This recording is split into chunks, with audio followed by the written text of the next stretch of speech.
केटू दुनिया का दूसरा ऊंचा तरीन पहाड़ है।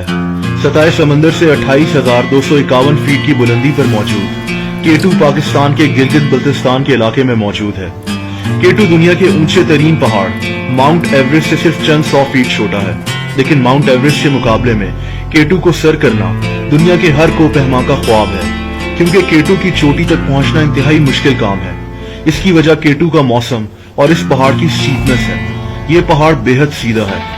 हर साल दुनिया के बड़े बड़े माउंटेनियर्स यानी कोपहमा केटू को सर करने का ख्वाब लेकर पाकिस्तान आते हैं। ये लोग गर्मी में केटू को सर करने की कोशिश करते हैं, क्योंकि सर्दियों में केटू को सर करना इंतहाई खतरनाक है और आज तक कोई ऐसा नहीं कर सका। केटू पर जाने वाला हर 4 में से एक कोपहमा अपनी जान खो बैठता है। इन लोगों की लाशों को केटू से नीचे लाया नहीं जा सकता और तभी केटू के सामने स्टील की प्लेट्स पर इन लोगों के नाम लिखकर लटका दिए जाते हैं। ऐसे लोगों को घोस्ट ऑफ केटू भी कहा जाता है। अगस्त 2008 में केटू पर कुछ ऐसा हुआ जिससे पूरी दुनिया शॉक्ड हो गई। 11 लोग एक ही दिन में केटू पर अपनी जान गंवा बैठे और कई लोग शदीद जख्मी हो गए। इस वाकये को किसी भी पहाड़ पर तारीख का सबसे खतरनाक वाकया भी कहा जाता है। जुलाई 2008 के आखिरी हफ्ते में दुनिया के मुख्तलिफ कोनों से 6 टीम्स केटू के बेस कैंप पर इकट्ठी हो गई। हर किसी का ख्वाब केटू की चोटी तक पहुंचना था। इनमें Holland, Korea, Serbia, America, France और इटली की टीम्स शामिल थी। इनमें आयरलैंड, नॉर्वे और नेपाल के कोपहमा भी शामिल थे, जबकि पाकिस्तान के पोर्टर्स भी इस टीम का हिस्सा थे, जिनमें हुंजा से ताल्लुक रखने वाले मेहरबान करीम और जिहान बेग शामिल थे। पोर्टर्स उन लोगों को कहा जाता है जो कोपहमाओं की मदद के लिए उनके साथ पहाड़ पर जाते हैं। लेकिन केटू को सर करना आसान नहीं था। ये टोटल 30 लोग थे। इन्होंने फैसला किया कि केटू की तरफ अलग अलग जाने से बेहतर है कि इकट्ठा एक टीम बनकर केटू को सर किया जाए। 31 जुलाई की रात को ये तमाम लोग इकट्ठे हो गए। इन्होंने फैसला किया कि कोरियन टीम केटू पर फिक्स रोप्स लगाएगी। ये वो हिफाजती रस्सियां होती हैं जिनको केटू पर लगाकर इनकी मदद से केटू पर चढ़ा जाना था। 1 अगस्त की सुबह को ये 6 टीम्स केटू की चोटी की तरफ चढ़ना शुरू हो गई। इन लोगों का लीडर वैन रूइजन नामी एक इंतहाई एक्सपीरियंस कोपहमा को बनाया गया। 12 घंटे तक मुसलसल चलने के बाद पहला हादसा पेश आ गया। हुआ कुछ यूं कि सर्बियन टीम के ड्रेन मैंडिक ने खुद को रस्सी से अलग किया ताकि ये अपने आगे चलने वाले क्लाइंबर से आगे निकल जाए, लेकिन ये स्लिप हो गया और नीचे गिरकर मौत का शिकार हो गया। पाकिस्तानी पोर्टर जिहान बेग ने मैंडिक की लाश को बचाने की कोशिश की, लेकिन ये भी अफसोसनाक तौर पर स्लिप हो गया और नीचे गिरकर मारा गया। इस पॉइंट पर कुछ कोपहमाओं ने वापस जाने का फैसला कर लिया, जिनमें सेसिले स्कॉग नामी एक औरत भी शामिल थी। इसका ताल्लुक नॉर्वे से था।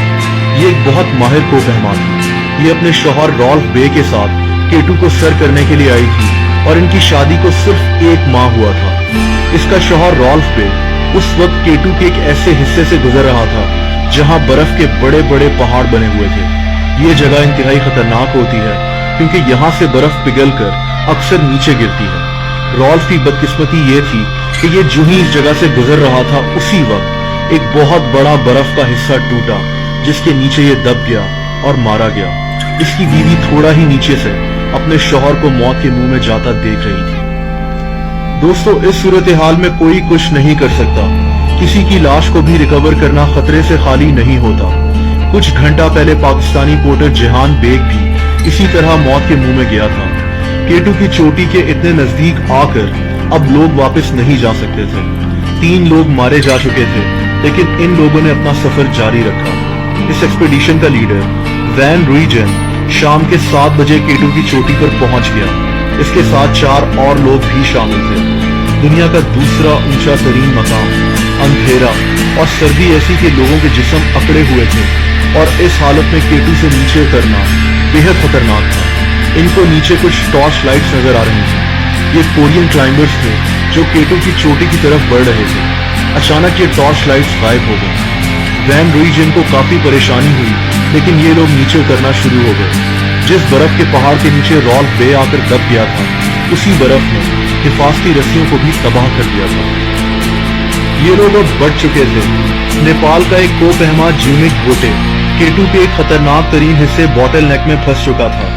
ये जगह इंतहाई फिसलने वाली और स्टीप होती है। इसके दोस्त कसंग भूटे ने इसकी मदद करने की कोशिश की, लेकिन ये दोनों अंधेरे में स्लिप हो गए और केटू के बर्फीले पहाड़ में कहीं गिरकर मौत का शिकार हो गए। बॉटल नेक के हिस्से में एक 61 साला फ्रेंच क्लाइंबर भी फंसा हुआ था। इसका नाम ह्यूज रॉबरेट था। इस आदमी की मदद के लिए इसके साथ पाकिस्तानी पोर्टर मेहरबान करीम भी मौजूद था। ह्यूज को डर था कि इसकी ऑक्सीजन की बोतल खत्म हो जाएगी और ये तेजी से नीचे की तरफ उतरना शुरू हो गया, लेकिन अफसोसनाक तौर पर सिर्फ 10 मिनट के बाद ही ये भी नीचे गिर गया और इसके बाद इसका पार्टनर मेहरबान करीम भी फिसल कर अंधेरे में बर्फ में कहीं गुम हो गया। पिछले कुछ घंटों में केटू कई लोगों की जानें ले चुका था और कई लोग मौत के मुंह में थे। एक्सपीडिशन का लीडर वैन रुइजेन, जो केटू से नीचे उतर रहा था, को नजर आना बंद हो गया था। केटू की बर्फ पर पड़ने वाली धूप की चमक की वजह से ये आदमी तकरीबन अंधा हो गया था और फिर उस वक्त दुनिया के दूसरे ऊंचे तरीन पहाड़ पर अंधेरा हो चुका था। दोस्तों, 8000 मीटर की ऊंचाई वाले एरिया को डेड जोन कहा जाता है, क्योंकि इस ऊंचाई पर इंसान अपने होशो हवास खो सकता है। इस ऊंचाई पर खाना हजम करना मुश्किल हो जाता है और ऑक्सीजन ना होने के बराबर होती है। वैन रुइजेन ने पिछले 16 घंटे से कुछ खाया पिया नहीं था। हिफाजती रस्सी भी तकरीबन तबाह हो चुकी थी और इतने अंधेरे में बगैर रस्सी के नीचे उतरना इंतहाई खतरनाक था। अचानक इसकी कमजोर नजर ने 3 कोरियन क्लाइंबर्स को देखा। ये वही लोग थे जिनके हाथ में टॉर्च थी, जो अचानक गायब हो गई थी। ये लोग हिफाजती रस्सी के अंदर फंसे हुए थे। अगर वैन इनकी रस्सी काट देता तो ये लोग नीचे गिर सकते थे। वैन इनकी मदद करने के काबिल भी नहीं था।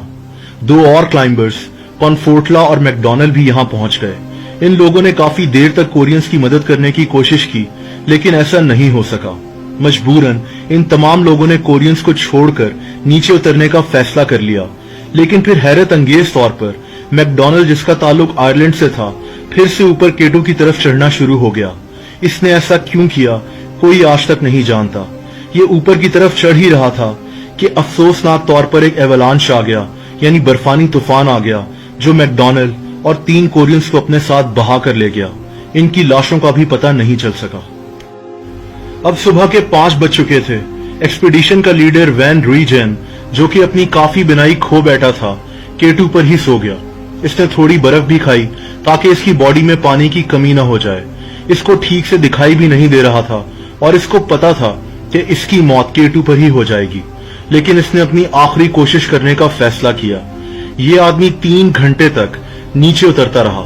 यहाँ एक नेपाली पोर्टर पेम्बा ने अपनी जान पर खेलकर काफी लोगों की जानें बचाई। पेम्बा केटू की चोटी से वापस नीचे पहुंच चुका था। इसको वॉमिट हो रही थी, लेकिन ये दवाई खाकर वापस केटू पर लोगों की मदद करने पहुंच गया। इसने इटालियन क्लाइंबर कॉनफोर्टला को नीचे उतारने में मदद की। कॉनफोर्टला की उंगलियां सर्दी की वजह से काम नहीं कर रही थीं। पेम्बा को यहाँ वैन रुइजेन भी मिल गया और इसने इसको भी नीचे उतारने में मदद की। दोस्तों, इस वक्त तक पाकिस्तान आर्मी के हेलीकॉप्टर्स जख्मी क्लाइंबर्स को रेस्क्यू करने केटू की तरफ रवाना हो चुके थे। ये रेस्क्यू ऑपरेशन इंतहाई खतरनाक था, लेकिन पाकिस्तान आर्मी के जवानों ने अपनी जान पर खेलकर सर्वाइवर्स को स्कर्दू के हॉस्पिटल में शिफ्ट किया। केटू पे 11 लोगों की जानें जा चुकी थीं और कई लोग शदीद जख्मी हो चुके थे। ये खबर इंटरनेशनल मीडिया में आग की तरह फैल गई थी। इस वाकये पर कई किताबें भी लिखी गईं और कई डॉक्यूमेंट्रीज भी बनाई गईं। केटू को सर करना आज भी दुनिया के बड़े बड़े कोपहमाओं का ख्वाब है, जो इस पहाड़ के खतरों के बावजूद हर साल केटू का रुख करते हैं।